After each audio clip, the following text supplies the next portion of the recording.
Good morning, students. Class 10th.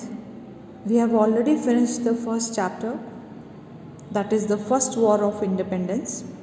Now we will start with the second chapter, that is Growth of Nationalism.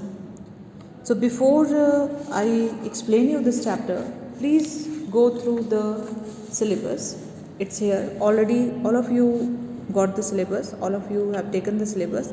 So social religious reform movements, brief mention of contribution of Raja Ram Mohan Roy and Jobita Phule and role of the press. Second topic, it is the foundation of the Indian National Congress with the Indian National Association and the East India Association. Clear? And then immediate objectives of the Indian National Congress and the first two sessions with their presidents we have to do.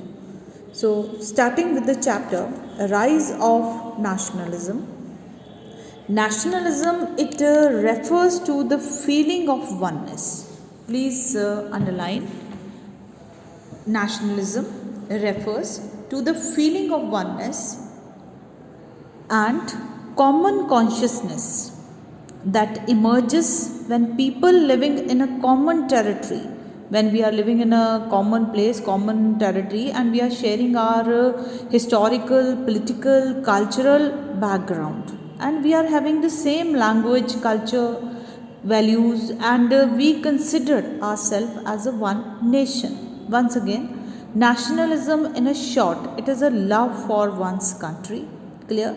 And when it emerges, or it is a consciousness that emerges when we are sharing our historical, political and cultural backgrounds, and we are having the same languages, say cultural values, and we considered ourselves as a one nation. So this is the definition of the nationalism. Now under nationalism we will factors responsible or factors promoting nationalism. Under that we will start with the topic socio-religious factors, how these socio-religious reform movements, you can say, they came into existence and how they helped in the increasing or in the nationalism. So, socio-religious reform movements of the 19th century were great pioneers of Indian nationalism.